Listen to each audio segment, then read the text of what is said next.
Hi, I'm Angel Aton, and I'm here to read a couple of my favorite books to you, and I hope you enjoy them.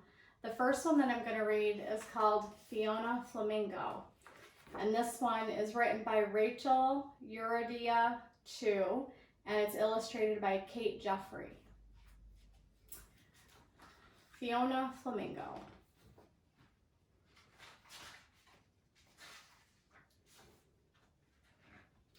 On a beautiful sunny afternoon where life was simply the best, a little flamingo named Fiona hatched from her egg in a nest.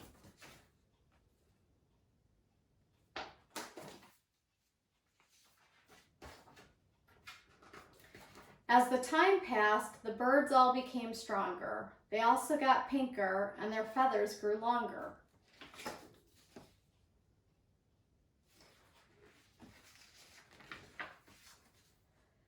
They turned pinker and pinker with each feather they grew. They got bigger and bigger until some of them flew.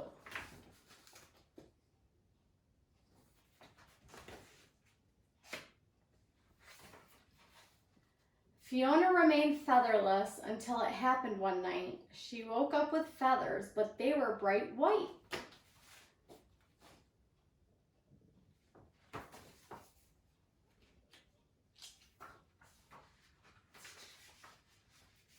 The other flamingos gasped and stared at her in shock. They couldn't believe what they were seeing and wildly began to squawk.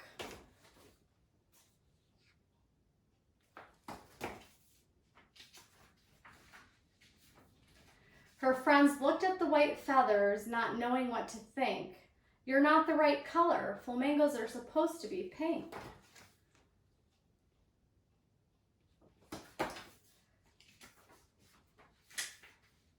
With everyone shouting, Fiona began to get scared. She looked at her feathers and then she looked at theirs.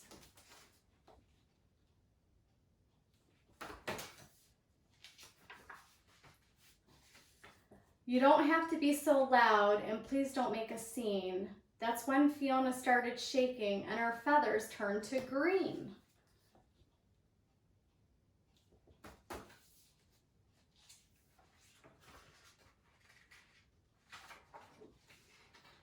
When her friends saw the change, they squawked louder and meaner. Fiona got more anxious and her feathers grew greener.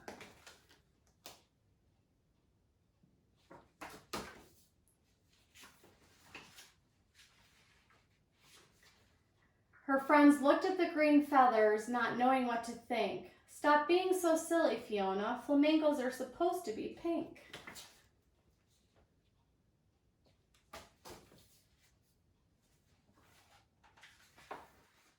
"Oh no," said Fiona, "this is worse than just bad." But her friends kept on squawking, and then Fiona got mad.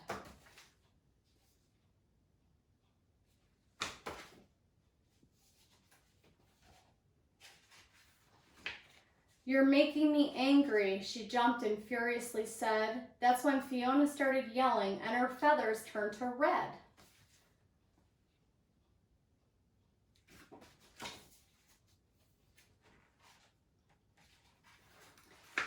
The flock became silent, hoping things would get better, but Fiona got madder and her feathers grew redder.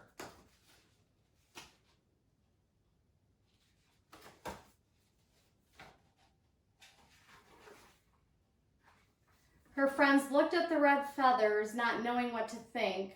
"Don't you think you should calm down now? Flamingos are supposed to be pink."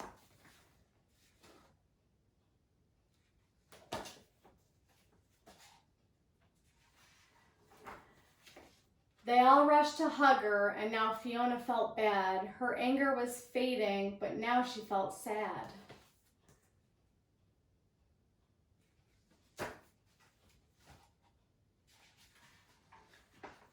She whimpered and cried, "I'm all mixed up in hue." That's when Fiona started sobbing and her feathers turned to blue.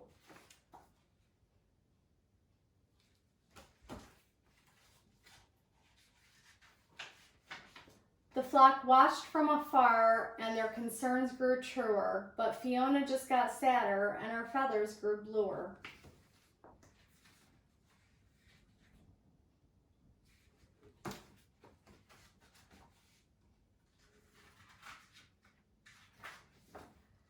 Her friends looked at the blue feathers, not knowing what to think. Just what kind of bird are you? Flamingos are supposed to be pink.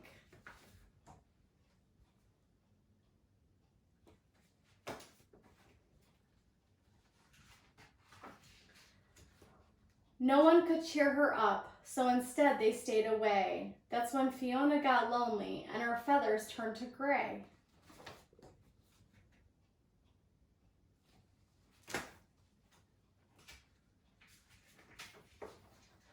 A young chick floated up with a gaze so pure and true. I hope my feathers change colors when I'm as big as you.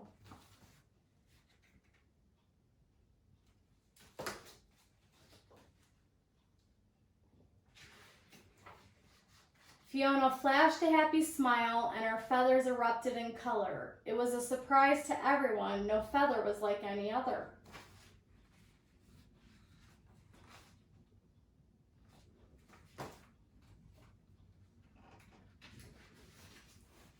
Pink, white, and green, red, blue, and gray. She was every single color now, and that's the way she'd stay.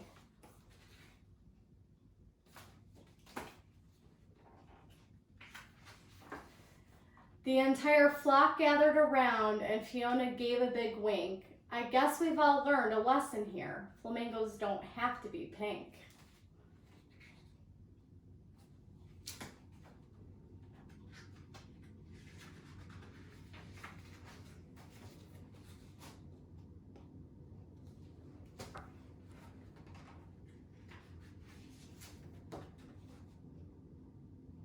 The end. Again, this was Fiona Flamingo, written by Rachael Chu, illustrated by Kate Jeffrey. The second book I've chosen to read to you is called Just Like Me, and it's written by Miriam Schlein, illustrated by Marilyn Genovitz.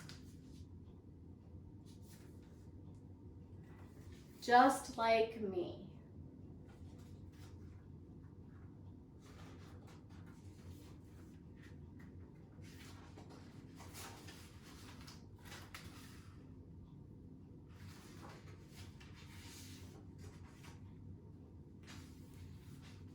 Some really pretty pictures in this one, too.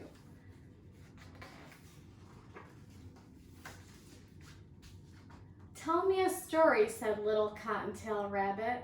He was brown with a white belly, and he curled up close to his mother in their little round nest in the meadow. All right, said his mother.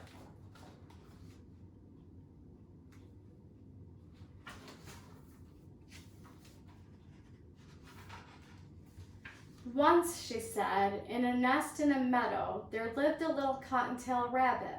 He was no bigger than a little wild sunflower. Just like me, said the little one.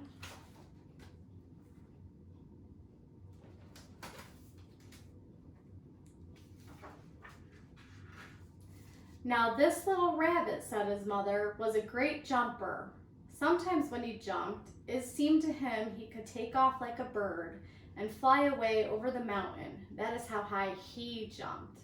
Just like me, said the little one.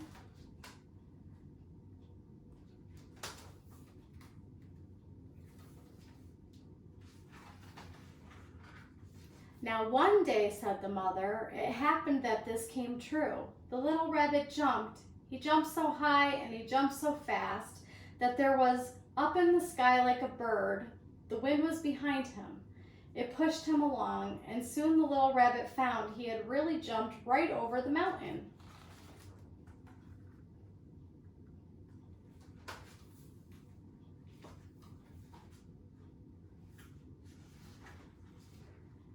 Then he began to fall.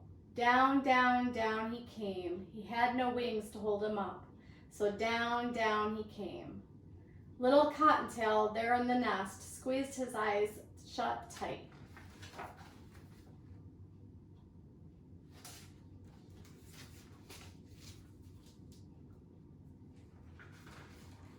But it was all right, said his mother. The little rabbit landed soft in a leafy tree.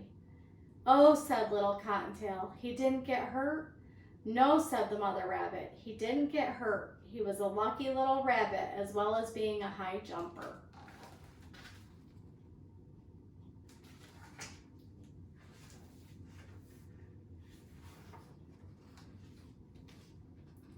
He hopped quickly down, all safe and sound. Then he ate a lot of the sweet grass and clover that was growing all around. He sounds just like me, said the real little rabbit, giving a lick with his little pink tongue. Are you sure the story's not about me? Oh no, said his mother, it's not about you.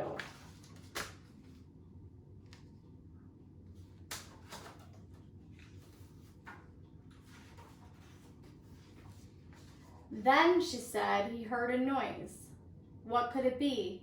A mink? A skunk? He did not know, so he froze to a stillness there in the tall green grass. Freeze, said the real little rabbit. He lay so still he did not even breathe.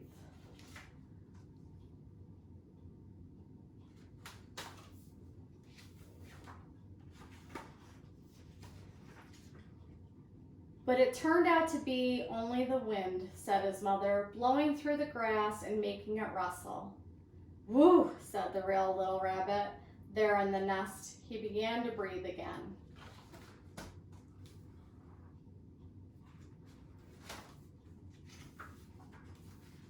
So, said his mother, that little rabbit that flew over the mountain shook his ears, then went on his way. He hopped zigzag through a field of wildflowers. Then he took a sun bath.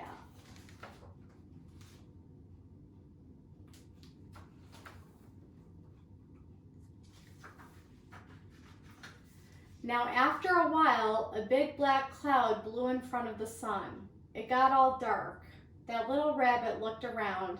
He was ready to go back home, back to that little nest, all lined with his mother's fur.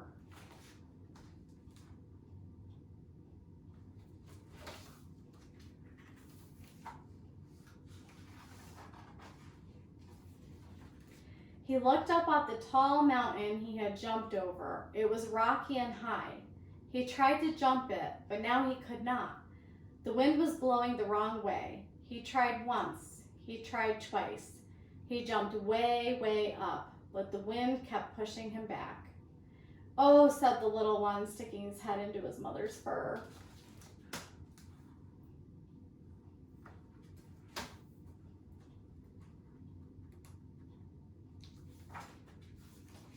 Being a high jumper was not enough. Being lucky wasn't enough either. But he was a smart little rabbit as well, said the mother rabbit. If he could not jump back over the mountain again, he knew what he could do. So he set out right then and there and hop, hop, hopped around the mountain. It was a long trip. His paws got tired, but finally he was home.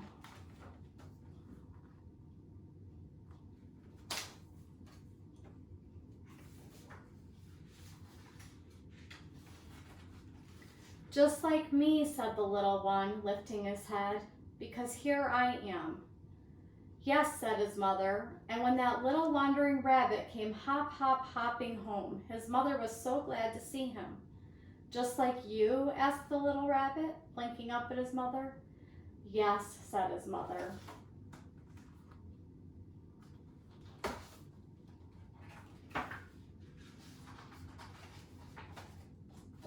Just like me. Again, this was Just Like Me by Miriam Schlein, illustrated by Marilyn Jonovitz. Thank you so much for reading along with me today, and please remember to donate to the Discovery Center. It's been an organization that has helped our community greatly, and we really appreciate all of your support. I hope you enjoyed these books, and you can find them at your local library or your local bookstore. Fiona Flamingo and Just Like Me. Thank you.